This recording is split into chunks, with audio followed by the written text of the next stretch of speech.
오늘 제가 왔을 때 밖에서 아직 안으로 안 들어왔을 때 찬양 소리가 들리는데 저는 음원을 틀어놓은 줄 알았거든요. 예. 근데 알고 보니까 우리 진수 형제님하고 은정자매님이 라이브로 하고 계시는 거였더라고요. 그래서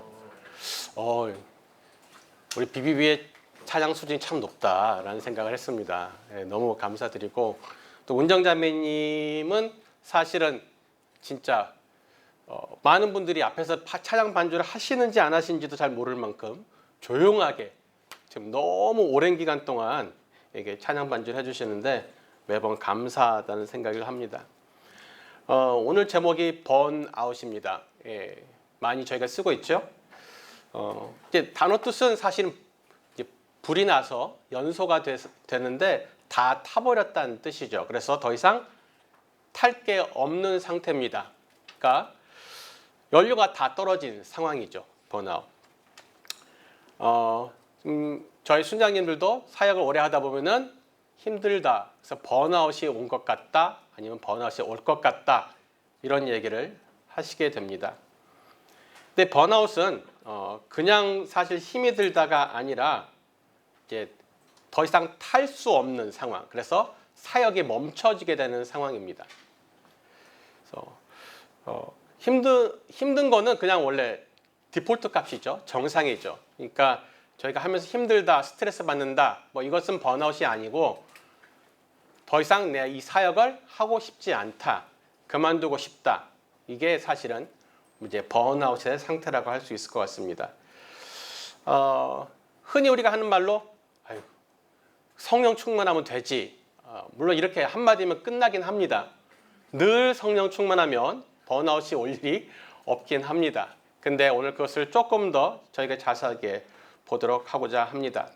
먼저 왜 번아웃이 올까? 예, 첫 번째, 네,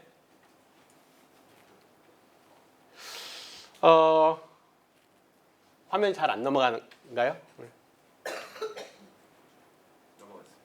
네, 글자가 작아서 화면이 넘어가도 잘 안 보이겠네요. 첫 번째는 사람과 환경을 보고 믿음이 떨어지면 번아웃이 오게 됩니다. 여기 잘 아시는 내용이 엘리야에 관련된 내용이죠.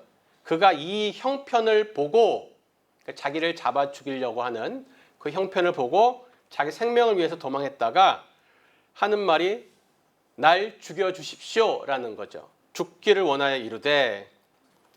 자, 이 직전 장면을 여러분 다 기억하실 겁니다. 갈멜산에서 850대의 대승을 하면서 하나님의 위대하심을 드러냈죠. 근데 바로 얼마 안 돼서 이세벨이 자신을 잡아 죽이겠다는 걸 알고 두려움으로 도망치게 됩니다. 이제 바알 선지자들만 없애면 하나님 나라가 금세 도래하고 뭔가 큰 변화가 일어날 줄 알았는데 그렇지 않았던 거죠. 아합과 이세벨은 여전히 악한 왕이고 왕비이고 자기를 잡아 죽일 수 있는 위치에 있었어요. 하나님의 약속을 붙잡지 않고 자신이 이뤄낸 단기간의 성과를 보고 조급한 기대를 가지게 되면 그 반대가 되는 사람의 압박과 환경으로 인해서 금세 믿음이 떨어질 수 있습니다. 내가 우리 순원들이 큐티만 다 하게 되면은 뭔가 천지가 개벽할 것 같았죠. 아니면 우리 순원들 전부 BTC만 가게 되면 모든 일이 해결될 거라고 생각했을 수도 있습니다. 그런데 기대만큼의 혁명적 변화가 일어나지 않고 큰 변화가 없으면 힘이 빠지게 됩니다. 또 연초에 기도회 때 큰 감동을 받고 올 한 해는 뭔가 새로운 일을 하실 것이라는 기대감이 잔뜩 부풀어 있었는데 연말이 다 되어가도 눈에 보이는 결과가 안 보이면 또 조급해하면서 기운이 빠집니다. 이거는 조급함, 잘못된 기대, 그리고 사람과 환경을 보는 안목, 그런 것들이 우리로 지치게 만듭니다. 두 번째는 과중한 일입니다. 여기는 민수기 모세에 관련된 내용이 나오는데 책임이 심히 중해서 나 혼자서는 이 모든 백성을 감당할 수가 없나이다 이런 말이 나옵니다. 이 앞에 보면은 백성들이 만나 외에는 먹을 것이 없다고 고기를 내놓으라고 모세를 비난하죠.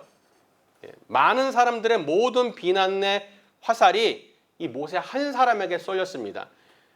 지금으로 치면은 모든 민원을 모세 혼자서 다 받고 있는 겁니다. 지금 리더로서 하나님의 계시를 잘 받아서 전체 큰 틀과 방향을 제시하고 그리고 인도하는 일만 해도 사실은 바쁠 텐데 모든 불평, 불만, 모든 민원을 혼자 감당해야 되니까 죽을 노릇이었죠.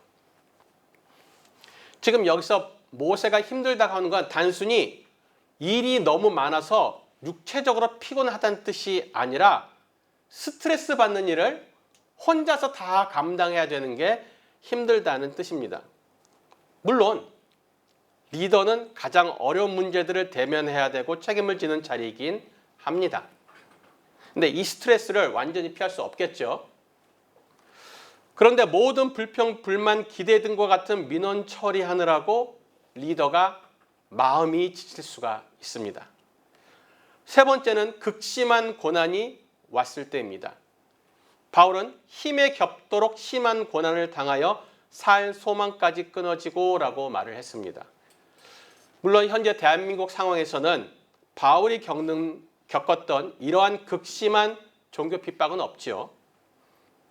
근데 여전히 많은 나라와 지역에서는 극심한 핍박과 고난을 감당해야 되는 성도들이 많습니다. 그리고 우리도 일터에서 제대로 살아가다 보면 겪게 되는 압박들이 있고 또 가정에서 신앙의 핍박들이 있습니다.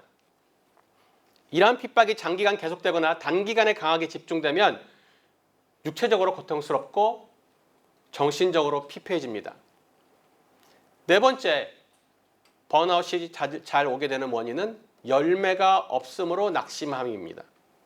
우리가 선을 행하되 낙심하지 말지니 포기하지 않으면 때가 이르매 거두리라. 이 구절은 선을 행하다 낙심하는 사람이 많다는 것을 보여줍니다.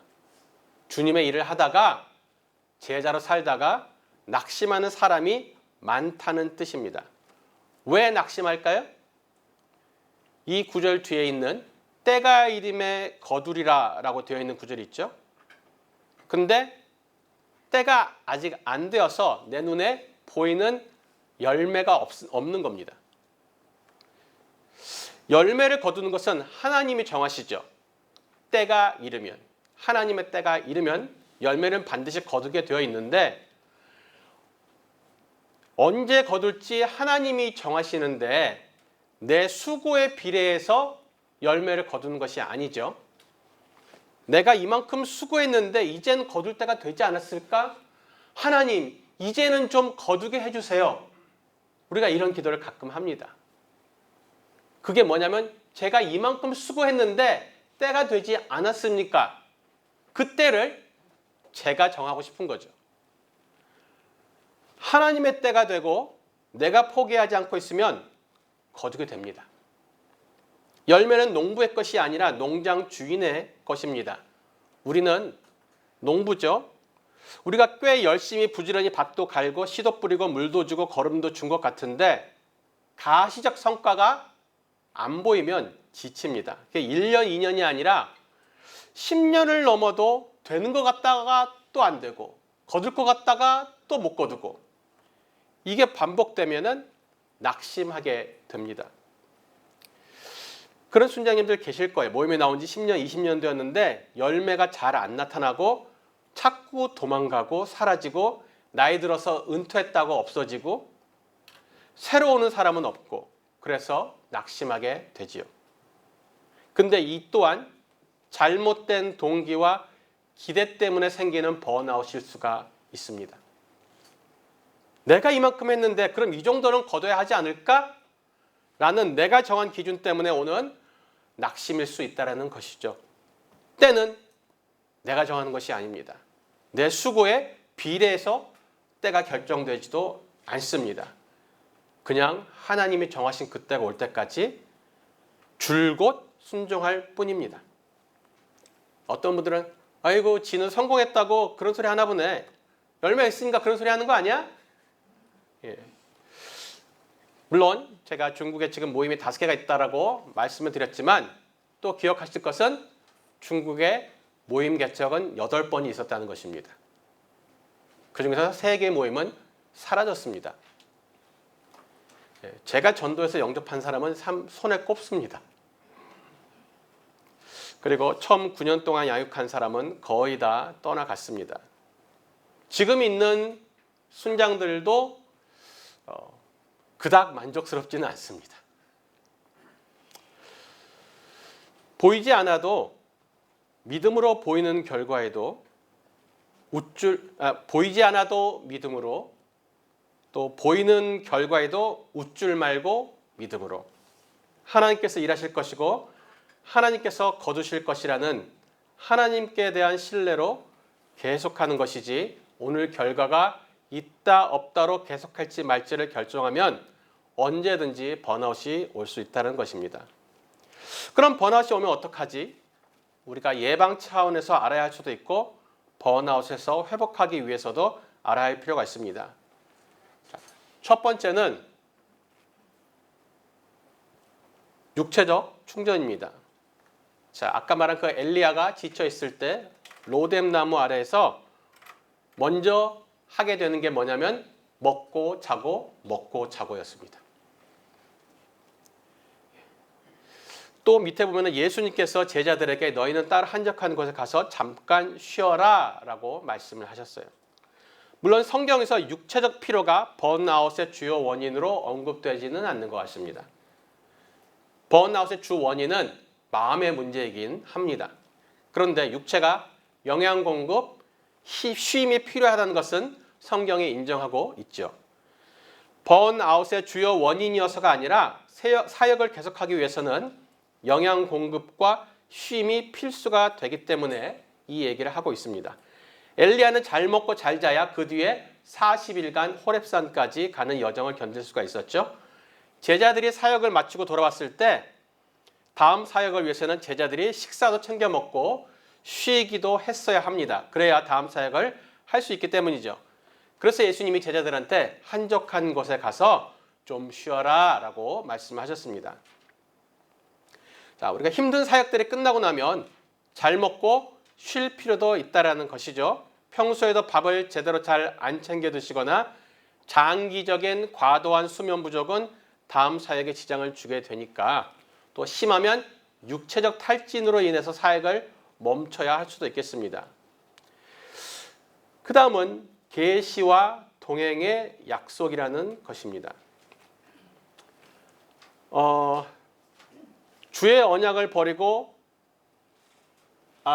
여기 보면 이제 역시 엘리야가 하나님과 만나는 장면인데, 하나님이 이제 호렙산에 데려가셔서 3가지 강력한 현상을 먼저 보여주셨습니다. 첫 번째가 크고 강한 바람, 두 번째가 지진, 세 번째가 불. 성경은 반복해서 말합니다. 여호와께서 그 가운데 계시지 아니하셨다. 엘리야는 그 전에 경험한 사역이 주로 어떤 겁니까? 갈멜산에서 하늘에서 불이 내려오는 강력하고 가시적인 기적을 경험했습니다. 그가 알고 있는 하나님은 그런 압도적인 힘이나 기적으로 자신을 나타내시는 하나님이셨어요. 그래서 엘리야는 그런 압도적인 힘으로, 강력한 능력으로 세상을 변화시킬 거라고 믿었을지도 모르겠습니다. 근데 하나님은 크고 강한 바람, 지진, 불 속에 계시지 않고 이번에는 그것에 영원히 안 계시겠다는 게 아니라 이번에는 세미한 음성 가운데 계셨어요. 그러니까 하나님께서 일하는 방식은 다양하신데 갈멜산처럼 강력한 기적 가운데 계실 수도 있지만 세미한 음성 가운데 계실 수도 있다는 것을 알게 하신 겁니다. 엘리야가 지친 이유는 하나님을 온전히 알지 못했기 때문이에요. 하나님은 오로지 불을 내려서 땅을 흔들어서 강한 바람을 통해서 역사하시는 하나님이라고만 알고 있었는데 그게 안 먹히니까 몹시 조급해지고 지치는 것이죠. 갈멜산에서 불로 모든 게 끝날 줄 알았을 겁니다.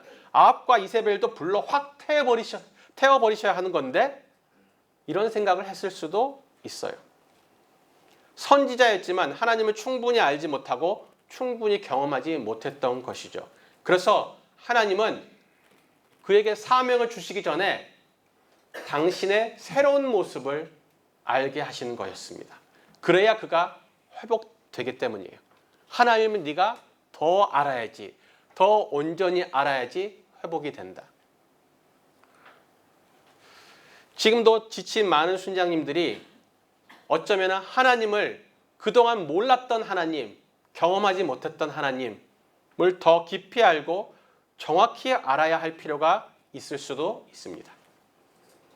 알아도 지식적으로만 알고 경험적으로 실제적으로 알지 못해서 지쳤을 수도 있습니다. 하나님이 어떤 분이시라고 듣고 배웠지만 내 마음속에서는 하나님은 그런 하나님이 아니신 것이죠.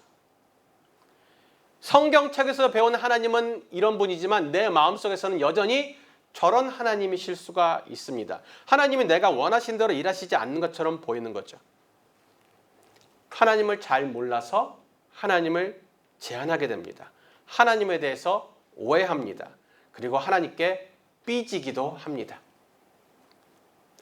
그래서 회복하고 싶으면 일단 하나님을 온전히 알아야 합니다. 하나님의 계획을 더 온전히 알아야 합니다. 그래서 우리 성경 공부 열심히 하잖아요. 맞습니다. 우리가 하나님을 더 깊이 알기 위해서 성경을 열심히 공부하고 있습니다. 그런 깊이 있는 말씀 묵상, 연구, 적용을 통해서 하나님을 더 깊이 아는 일들이 일어납니다. 그리고 또 우리가 하나님을 새롭게 경험하는 계기가 뭐냐면 그전엔 해보지 않았던 일들, 시도해보지 않았던 일들을 시도함으로써 하나님 새롭게 경험하는 경우가 많습니다. 전도를 안 하던 사람이 전도 훈련을 받는다던가. 어저께 김영주 형제님 만났는데 회사에서 혼자서 프리비티시를 신우회 분들 대상으로 하셨대요. 근데 전도를 하시고 나서 한 자매님이 이게 되네요 라고 그랬다는 거예요. 그 전에 그 교회를 오래 다녔던 자매님이 몰랐을까요? 알았겠죠. 근데 시도해 본 적이 없기 때문에 그게 되는 줄 몰랐습니다. 월급쟁이 저축액 정해진 돈 안에서만 살던 사람이 믿음으로 한번 예산을 넘는 일에 들여보는 것. 선교를 안 하던 사람이 선교를 해보는 것. 금식을 한 끼도 안 해보던 사람이 3일 금식에 도전하는 것. 이 모든 것들이 기존에 내가 하나님을 제한하던 틀들을 깨트리면서 하나님을 더 깊이 알아가는 방법들일 수 있습니다.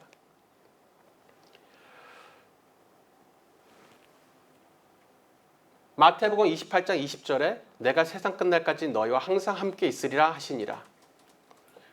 이 명령이 앞에 주어진 명령은 너무 무시무시한 명령 아닙니까? 모든 민족을 제자 삼으라. 듣기만 해도 번아웃이 올 것 같은. 그죠? 그런데 그 뒤에 한마디가 더 있었습니다. 내가 세상 끝날까지 너희와 항상 함께 계시겠다는 약속이 우리한테 정말 실제적으로 다가오는가? 수많은 결핍과 능력 부족, 지혜 부족 앞에서 무기력감을 느낄 때 정말 하나님이 세상 끝날까지 나와 우리 공동체와 함께 하신다는 말씀이 실제적으로 믿어지고 경험되어지고 있는가? 대부분의 신도들은 하나님이 늘 우리와 함께 하신다는 말을 이론적으로만 믿습니다.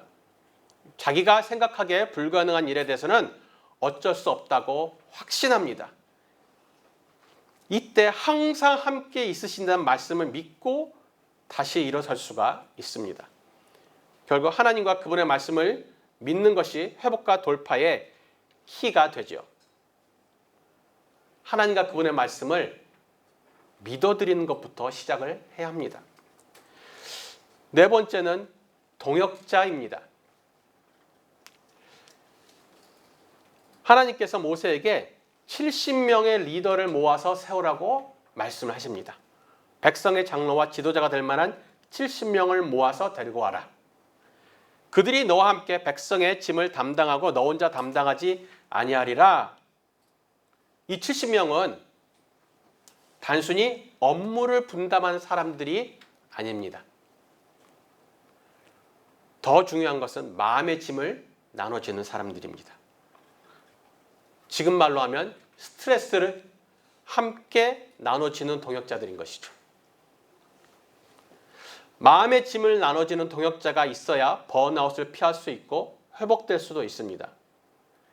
저도 중국에 있을 때 마음의 짐을 혼자 져야 하는 일들이 많아서 공황장애도 걸린 것 같아요. 리더들은 일을 분담하는 사람뿐만 아니라 마음의 짐을 함께 지는 동역자들을 세워야 합니다. 마음의 짐을 나눠지자는 게 같이 뒷담화를 하자는 게 아닙니다.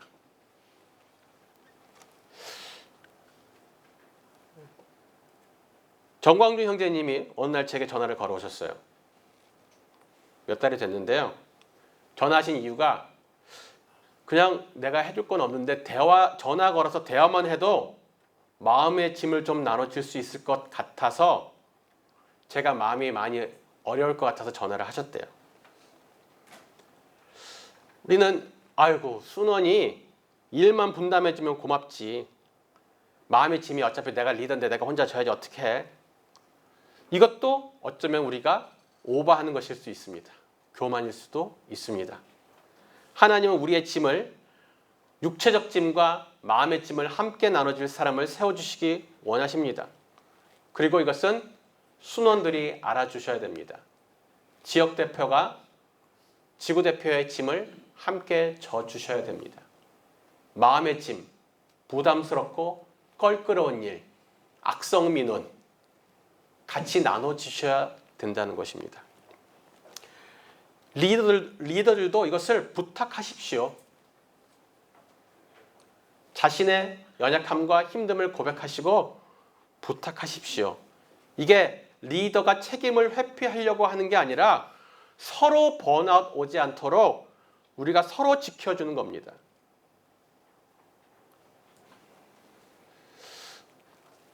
가끔은 순원들이나 혹은 지역대표들이 또 지구대표를 향해서 그 위에 리더를 향해서 당신이 리더인데 그거 당신이 처리해야지 누가 처리해?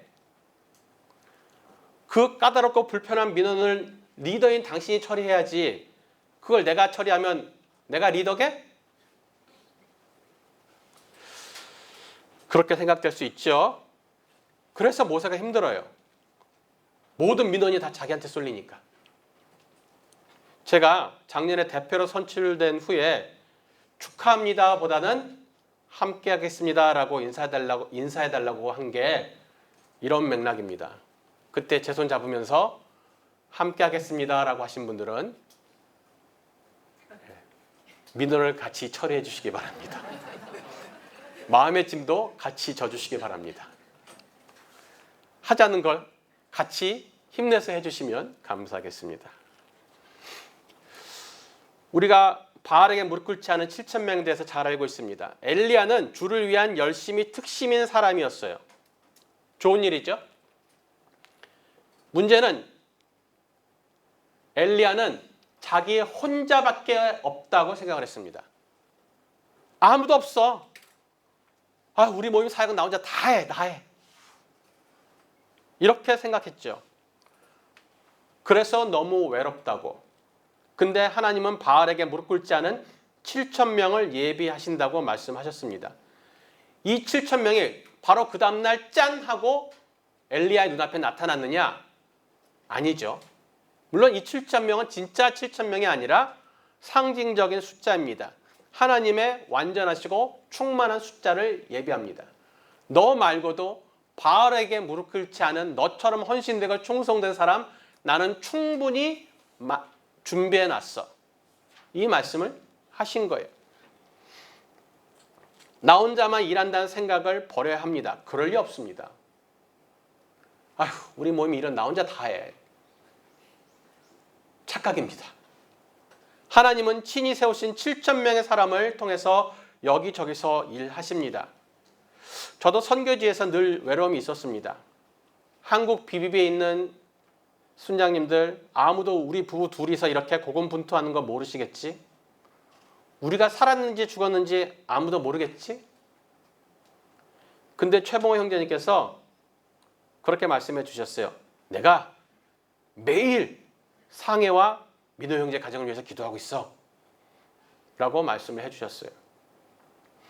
아, 그렇구나. 내가 살았는지 죽었는지 아무도 신경 쓰지 않을 거라 생각했는데 매일 나를 위해서 기도하신 분이 계시구나.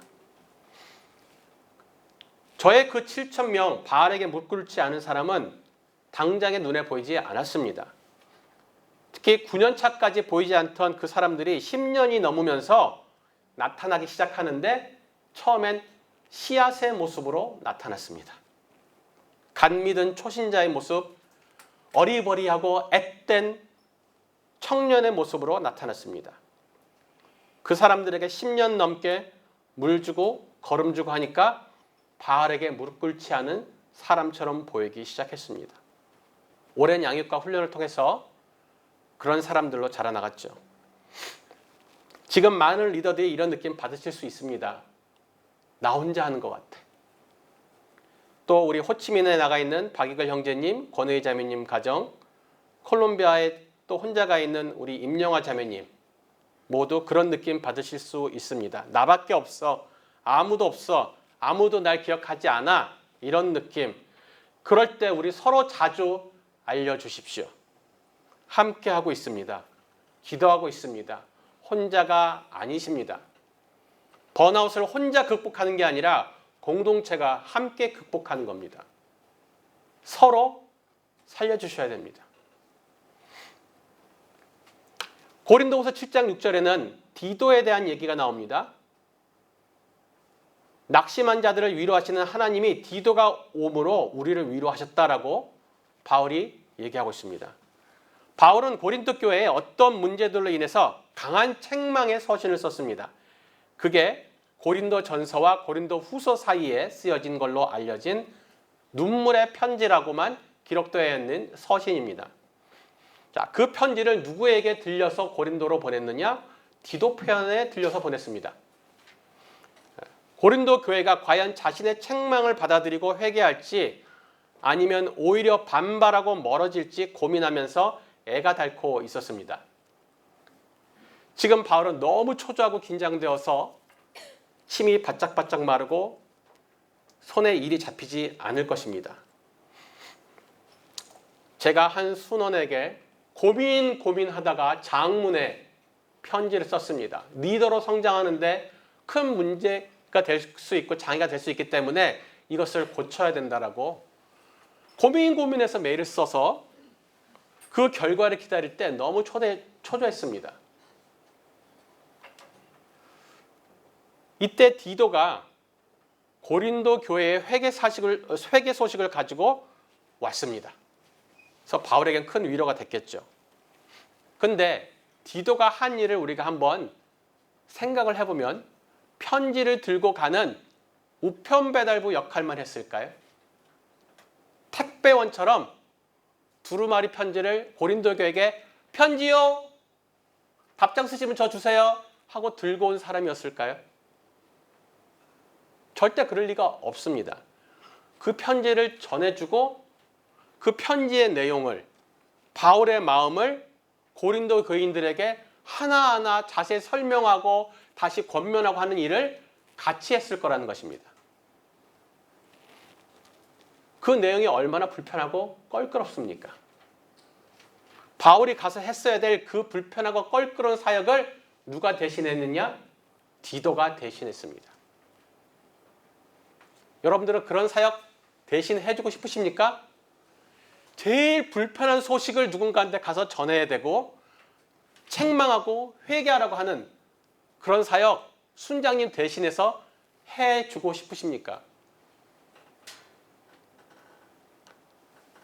단순한 심부름꾼 이상의 그 어려운 일, 그 불편한 일도 대신할 수 있는 그런 동역자가 있으면 하나님은 그런 사람들을 통해서 위로의 메시지를 전해주시죠.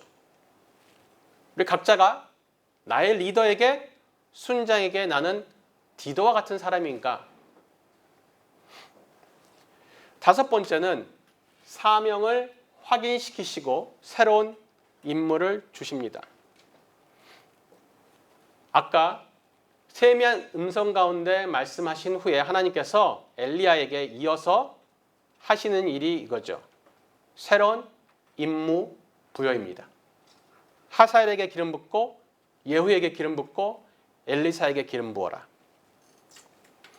지치고 번아웃 온 사람들에게 너무 공감 능력 없는 일 아닌가? 이런 생각이 들 수 있습니다.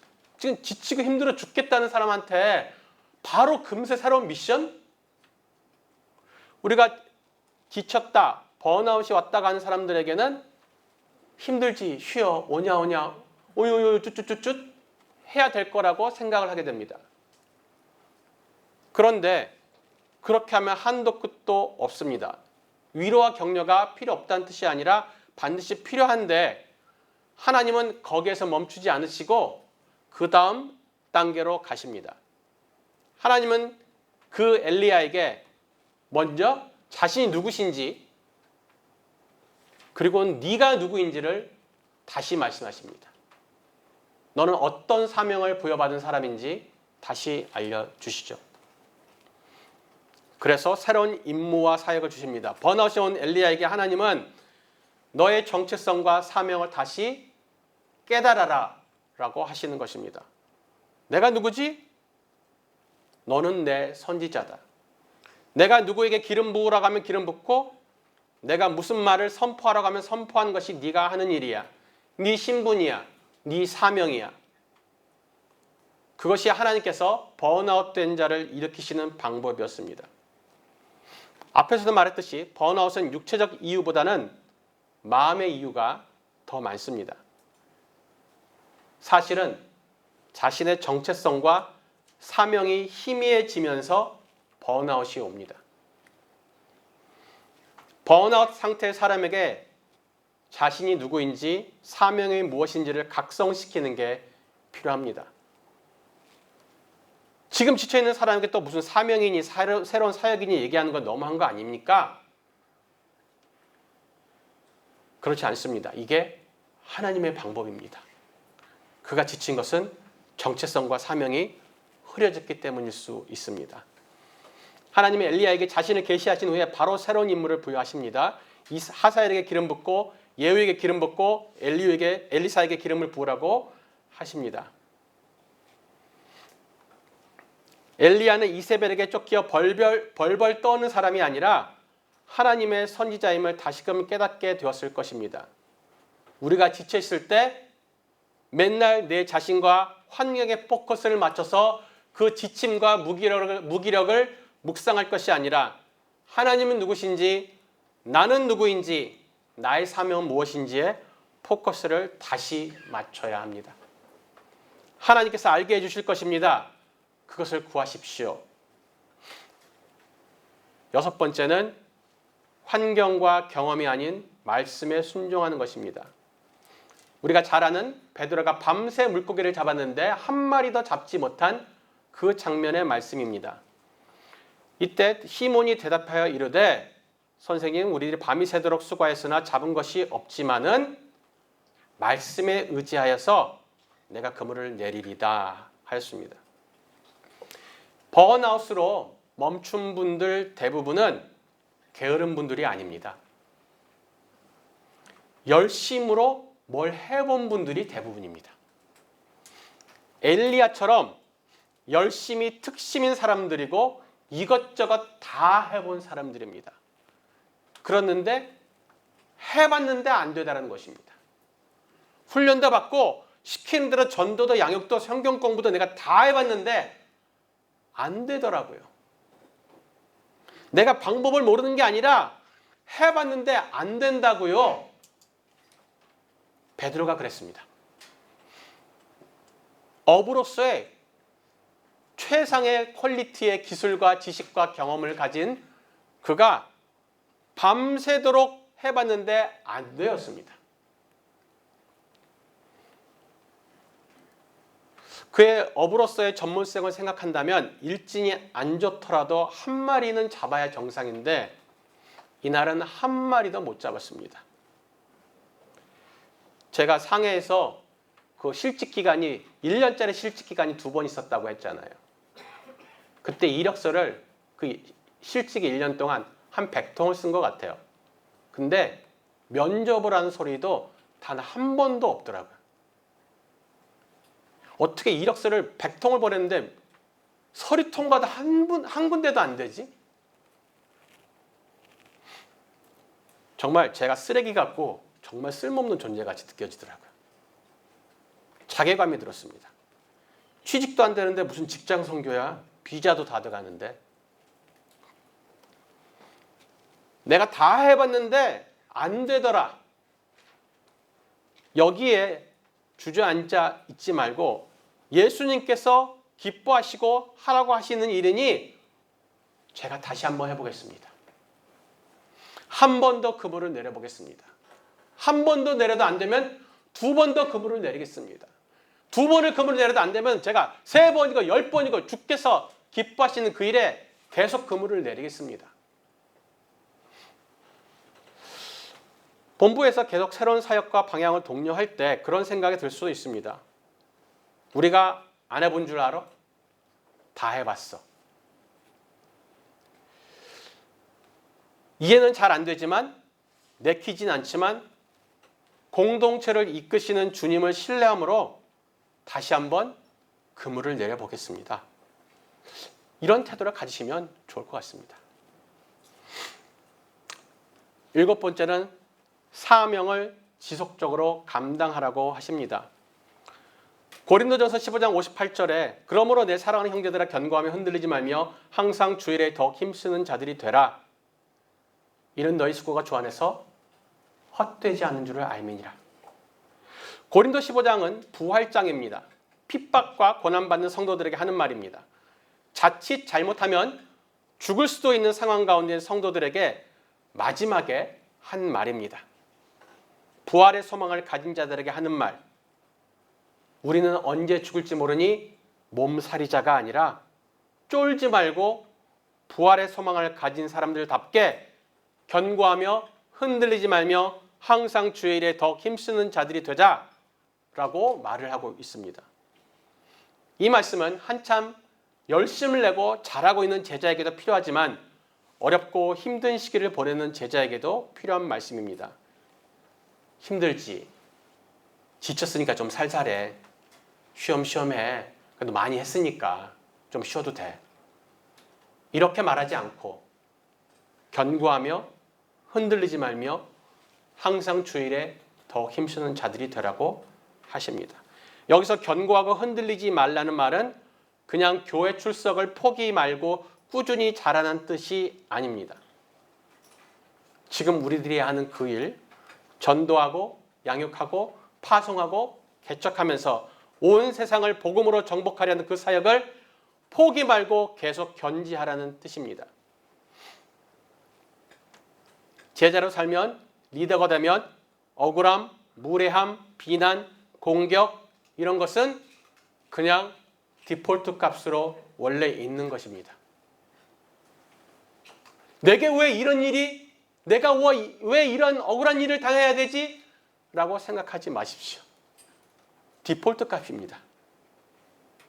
당연한 겁니다. 그게 안 오는 게 오히려 이상할 겁니다. 핍박이 있어? 억울해? 두려워? 피곤하고 지치고 힘들어? 그래, 힘들겠지. 그런데 우리는 부활해서 만날 사람들이다. 고난과 핍박이 있어도 억울해도 견고하며 흔들지 말며 항상 주의 일에 힘써라. 왜냐하면 결코 헛되지 않으니까. 지금 열매가 안 보여도 반드시 상급이 있습니다. 20년, 30년, 40년 가까이 청춘 다 바치고 사역하고 은퇴한 직장 선교사에게도 젊을 때 수고했으니까 이제 좀 쉬엄쉬엄 하십시오가 아니라 여전히 열심을 내라고 성경은 말합니다. 직장 은퇴하면 혹은 나이 몇 살 이상이면 우리 사역을 은퇴하는 것이 아닙니다. 나이 들어서도 은퇴하고 나서도 견고하고 흔들리지 말고 주의 일에 항상 힘쓰는 자가 되어야 합니다. 갈렙처럼 지금 열매가 안 보여도 반드시 상급이 있다는 것을 상기하실 때 번아웃에서 벗어날 수 있습니다. 몸에 무리가 좀 오신 분들은 몸을 조금 쉬십시오. 동역자들에게 마음의 짐을 같이 져달라고 겸손하게 요청하십시오.